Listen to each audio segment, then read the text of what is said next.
Assalamualaikum warahmatullahi wabarakatuh. Selamat datang kembali teman-teman semuanya. Pada kesempatan kali ini kita akan melanjutkan pembahasan kita terkait dengan model CAPM atau model Capital Asset Pricing Model yang digunakan untuk mengestimasi return dari sekuritas pasar modal. Nah, di sini kita akan bahas secara spesifik istilah dari garis pasar modal, yang dimana garis pasar modal atau GPM ini sangat-sangat berkaitan dengan model CAPM ya. Jadi bentuk dari model CAPM ini adalah kita harus paham dulu ada yang namanya istilah garis pasar modal. Jadi kalau dari pengertiannya di sini kondisi atau keadaan equilibrium pasar yang menyangkut return ekspektasi dan resiko. Jadi hubungan antara return ekspektasi dan resiko yang kemudian dituang dalam yang kita bisa sebut garis pasar modal atau CML ya, Capital Market Line. Capital Market Line. CML. Nah, GPM atau garis pasar modal ini itu adalah garis yang menunjukkan kemungkinan kombinasi portofolio efisien di mana portofolio efisien tersebut terdiri dari aktiva yang beresiko dan aktiva yang bebas resiko. Jadi kumpulan dari sekuritas-sekuritas yang sudah efisien ya sifatnya, di mana kumpulan tersebut terdiri dari aktiva yang sifatnya itu beresiko, memiliki resiko, dan aktiva yang tidak memiliki resiko. Jadi kalau misalnya portofolio pasarnya itu cuman berisi aktiva yang tidak beresiko, maka nantinya resiko portofolionya itu adalah 0 gitu. Makanya di sini itu adalah kumpulan aktiva yang bebas resiko dan juga aktiva yang beresiko. Nah, kombinasi inilah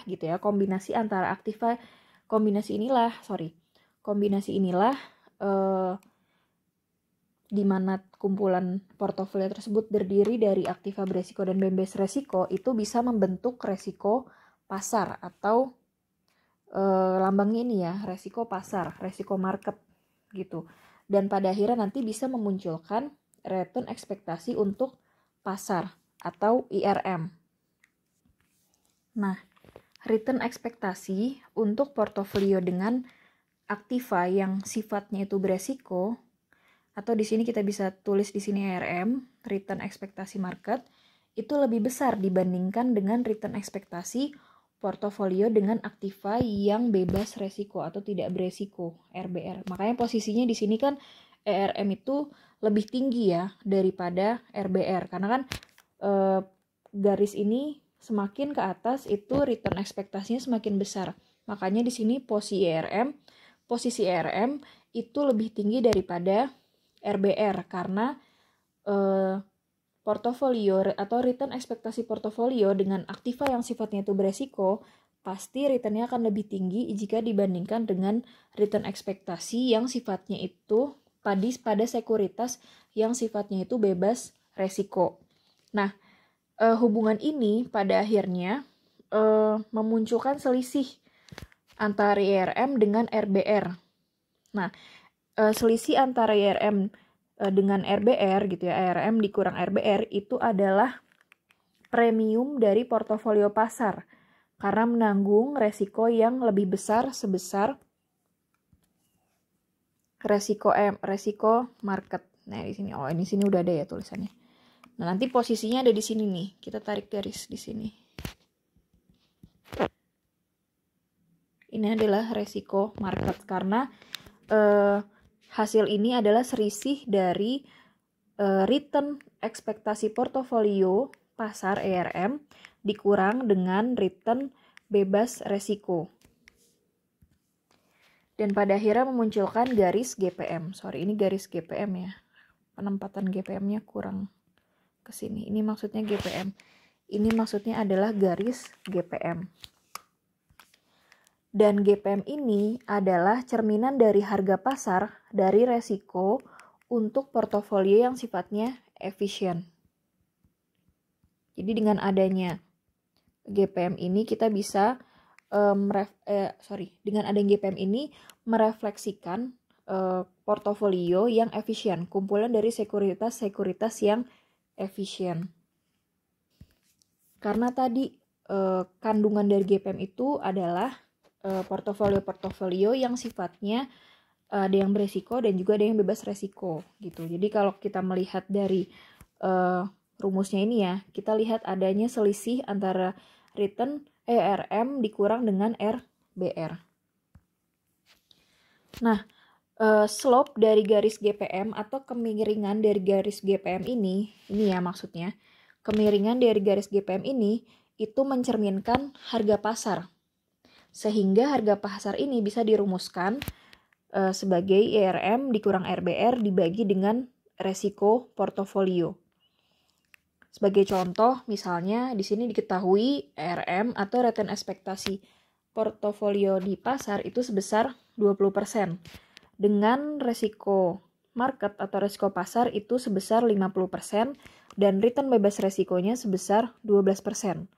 Nah, ditanya berapa besarnya harga pasar dari resiko. Atau istilahnya berapa nilai dari slope JPM ya, nilai dari slope JPM, nilai dari kemiringan garis GPM ini. Jadi kita mau mencari seberapa besar nilai kemiringan dari garis GPM ini. Jadi kita mau mencari garisnya ini berapa nilainya, tinggal kita masukkan IRM itu adalah 20%, berarti di sini IRM sama dengan 20% dikurang dengan RBR atau return bebas resiko yaitu 12% dibagi dengan resiko portofolionya sebesar 50%.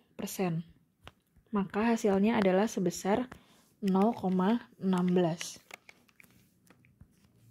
Nah, di sini sudah ada keterangannya juga ya. Di sini saya cantumkan.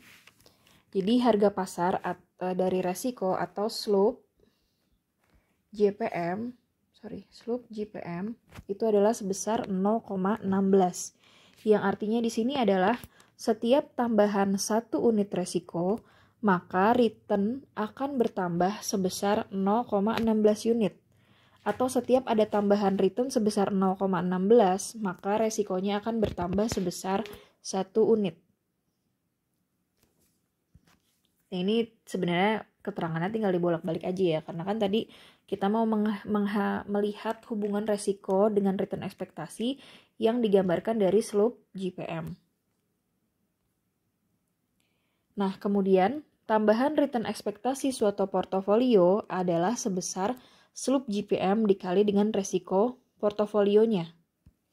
Maka untuk mengestimasi expected return atau return ekspektasi dari suatu sekuritas yang ada di pasar itu adalah dengan menambahkan antara return bebas resiko ditambah dengan slope JPM dikali dengan resiko portofolionya.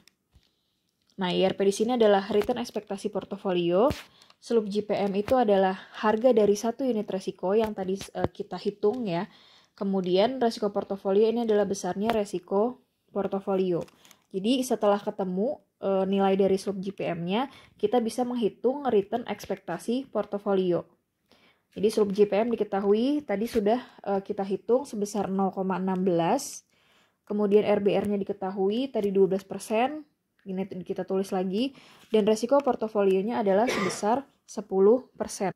Kita langsung masukkan saja. Berarti di sini expected return atau return ekspektasi sama dengan RBR. Tadi RBR-nya adalah sebesar 12% ditambah slope JPM tadi adalah 0,16 dikali dengan resiko portofolionya sebesar 10%. Jadi hasilnya adalah sebesar 0,136, ini kita desimalkan, atau sebesar 13,6%. Ini adalah return ekspektasi portofolio. Nah, selanjutnya hal-hal yang harus diperhatikan dari GPM atau garis pasar modal. Yang pertama, garis pasar modal itu hanya terdiri dari portofolio yang sifatnya efisien. Yang berisi, berarti yang berisi aktiva-aktiva yang sifatnya bebas resiko. Selain itu ada portofolio pasar atau portofolio kombinasi dari keduanya. Jadi kombinasi antara portofolio berisiko dan yang bebas resiko. Kemudian yang kedua, slope GPM itu harus positif. Jadi nilainya itu harus positif kayak tadi ya, 13,6% itu kan nilainya positif. Untuk return historis itu mungkin mempunyai slope yang negatif. Dan ini menunjukkan bahwa return aktual atau RI di sini itu berbeda dengan return ekspektasi. Atau di sini ya lambangnya adalah expected return. Nah, makanya ketika dalam pemodelan hubungan resiko dan return itu yang selalu dikaitkan dengan resiko adalah return ekspektasi. Kalau yang dikaitkan itu adalah return aktual, itu kan berarti sudah terjadi return yang dibagikan yang sudah terjadi, atau di sini maksudnya return historis. Maka pada akhirnya ketika kita menggunakan pemodelan estimasi atau ketika kita mau membentuk slope GPM, itu nanti bisa memungkinkan hasil yang negatif karena validitasnya itu menjadi berkurang, seperti itu. Oke, mungkin sampai di sini saja penjelasan dari garis pasar modal. Terima kasih pada teman-teman yang sudah menyimak video kali ini. Silahkan jika ada yang ingin bertanya atau kurang jelas, silahkan chat di kolom komentar. Terima kasih atas perhatiannya. Saya tutup. Wassalamualaikum warahmatullahi wabarakatuh.